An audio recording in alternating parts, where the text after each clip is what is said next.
Hi, guys. Welcome back to the Sing Confidently Live Creatively podcast. Estelle here.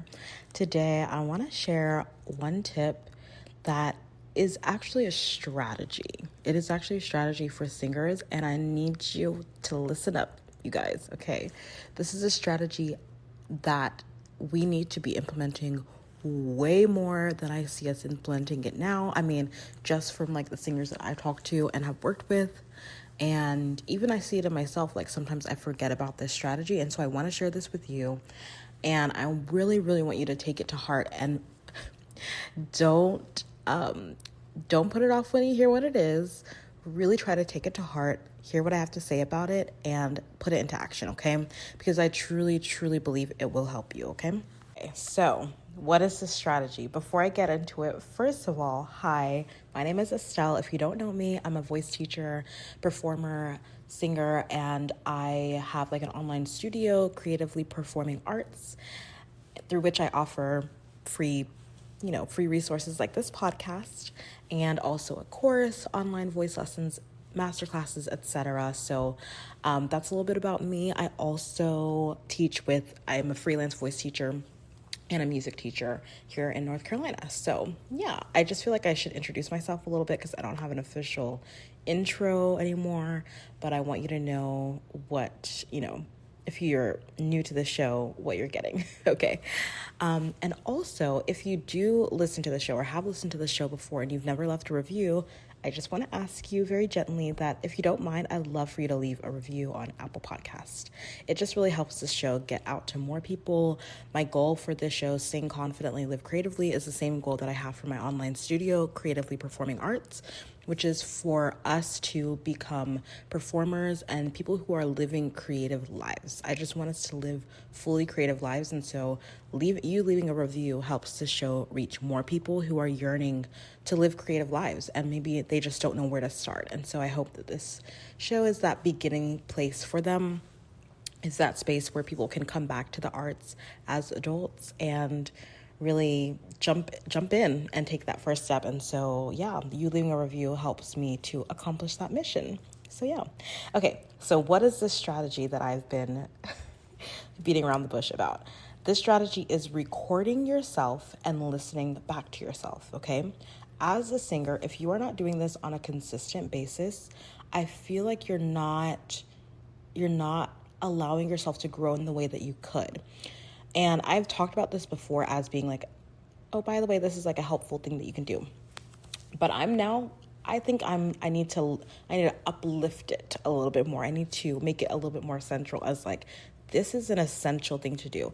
I know when I first started taking voice lessons in college back in 2017, 2018, when I first started taking voice lessons, my voice teachers would encourage me to record our lessons together so that I could go back and listen back and sing along with the warm-ups and remember what we worked on in lessons. Because sometimes, you're in the moment, you're present, and you just forget, and it's hard to take notes on everything.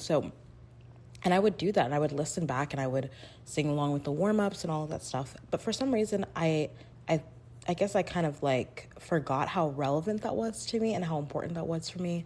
But then when I came back when I left medical school and came back to North Carolina in order to pursue a creative career, which, by the way, if you don't know that, that's a part of my story. I went from medical school to now being in music school. And so I had this huge transition where I was like, okay, I'm going to really pursue this as a career. And that was when I was like, I'm going to do this. And it was in that time that I started taking voice lessons again consistently.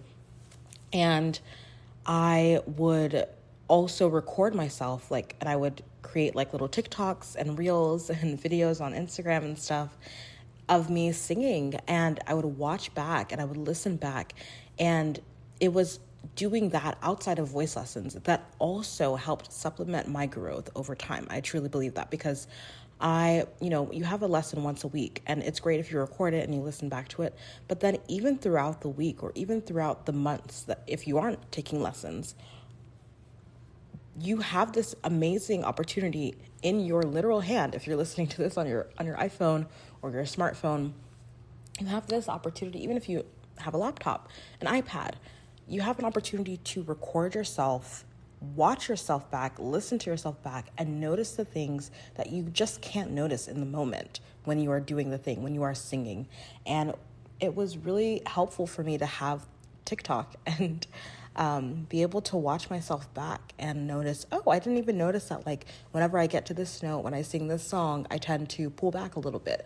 I tend to lose some of my volume or lose some of my power, or I tend to really flip dramatically here to a lighter head voice instead of, mixing. And I want to work on mixing a little bit more, coordinating my chest voice and my head voice more intentionally. And you just won't notice these things sometimes if you are just singing by yourself and you're not getting feedback from a coach.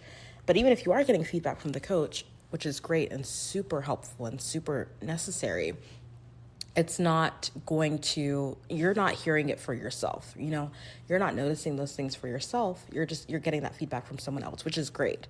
But it's also helpful for you to be able to hear that back for yourself. And so that's a little bit of my background of like how that has helped me. Also, in this last year, I haven't really been in consistent voice lessons. I have worked a little bit with my voice professor. I've been taking voice classes, like group classes on the voice, teaching about the voice and how to teach the voice. So I've been like using the strategies that I take, that I learned from my voice professor in my own life. And like this last month, I just did like a group voice class, basically, in my summer program that I did on campus at Columbia, which is where I'm getting my master's in music from. And so that was like kind of getting voice lessons as well. But I haven't had like consistent private voice lessons, actually, because I've been so focused on teaching, being a teacher, and also doing my program, like the master's. It's a master's, so it takes a lot of effort and energy, and also life and so many things. And so but what has been helpful for me is that I record myself. I work on my voice every day. I do my voice practice every day, and I often record myself singing, and I watch it back and I look back and I notice things, and then I work on that again. I also have a tracker. I keep track of it. It's a little bit crazy, but like I keep track of like, what am I noticing in my voice? What do I want to what do I want to change? What do I want to adjust? What am I loving? What can I appreciate? And so that's a little bit about my experience with recording myself and listening back. And let me tell you, every time that I've had my students do this and like have given that to them as an assignment for them to listen back to themselves singing, it has definitely helped. It has definitely helped with their pitch, with and them noticing their pitch, noticing when their pitch is off a little bit, right? And ear training and stuff like that. So it's such a helpful tool. So here's how I want to encourage you to implement this practically.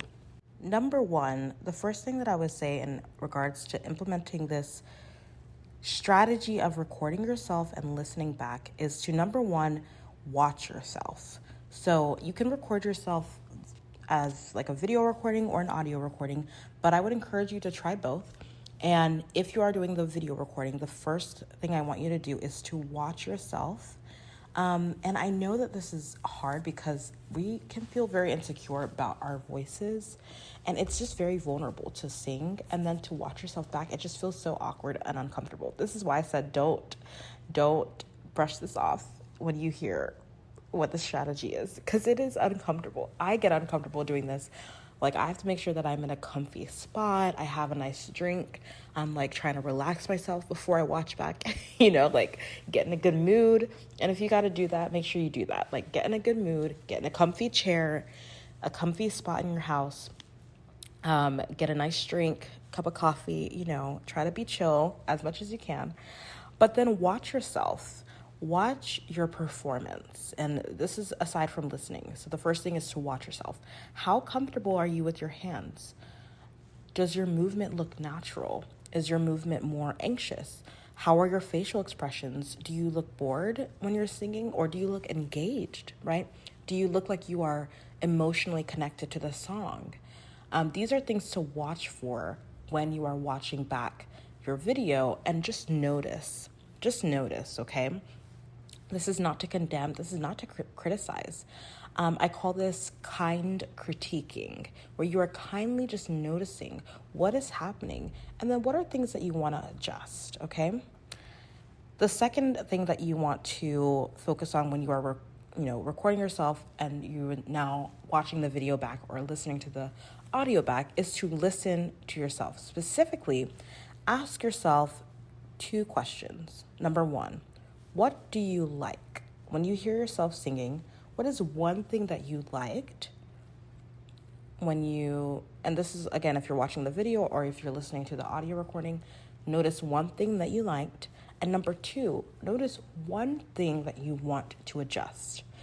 I think it's important to focus on one thing at a time. This is a tool that I've learned in one of my pedagogy classes for to help students with, because it's very overwhelming when you're like, oh my gosh, I heard this and I didn't like that and that happened.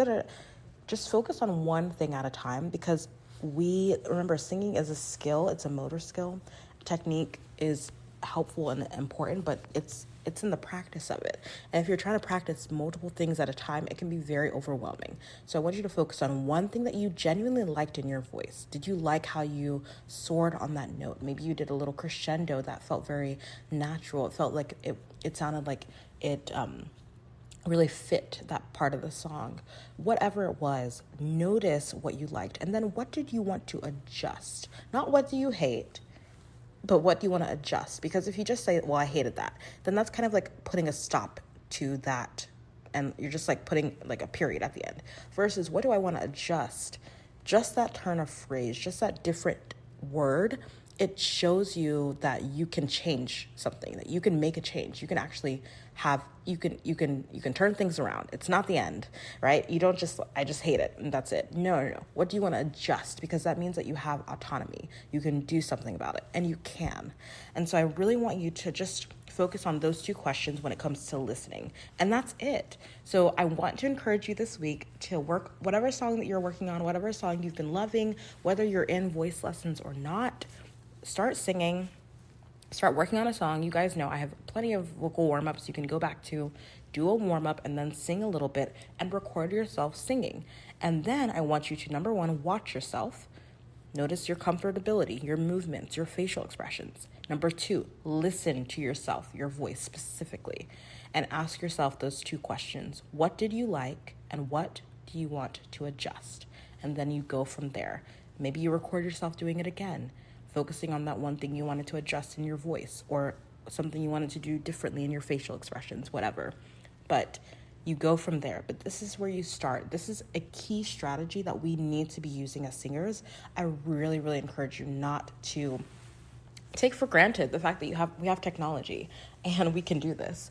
And you can honestly be your own little vocal coach, like be your own voice teacher.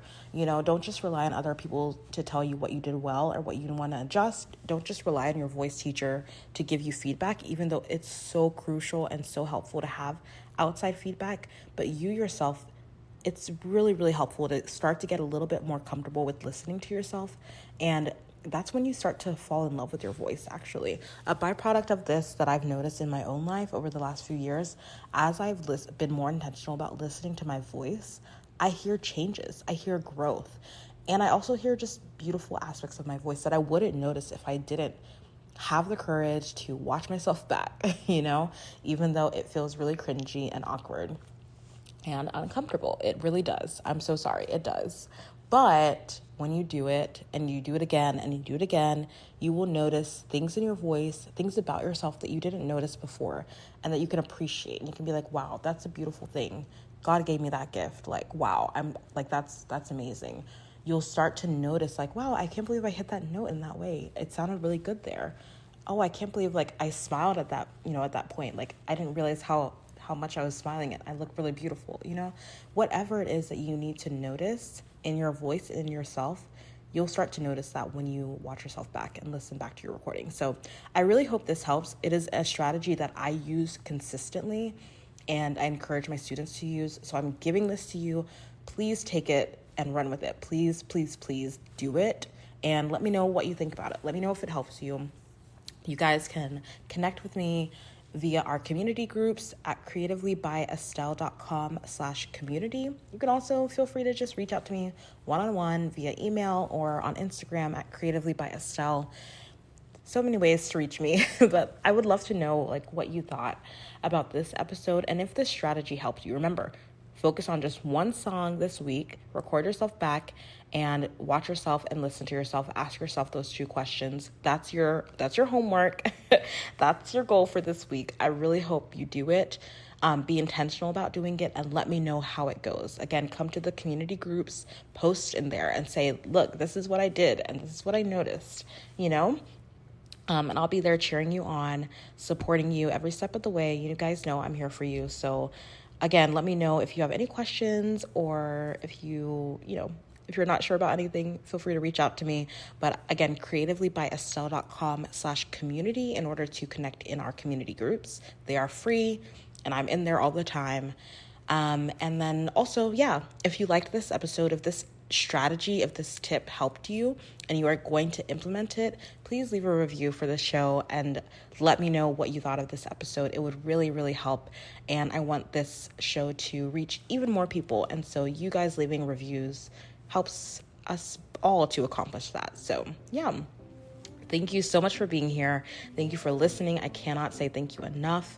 Have an amazing day and I'll talk to you later. Thank you so much for listening to today's episode and to this show. I'm so in awe of you for being here and showing up for your creative gifts. That takes courage. Don't forget to join the Performing Arts community on Facebook for support and inspiration as you continue on your journey. If this episode helped or inspired you in any way, please leave a review on Apple Podcasts and share it with someone. It means so much. Thank you again, and don't forget to keep singing, acting, dancing, performing, and living creatively. Talk to you next time.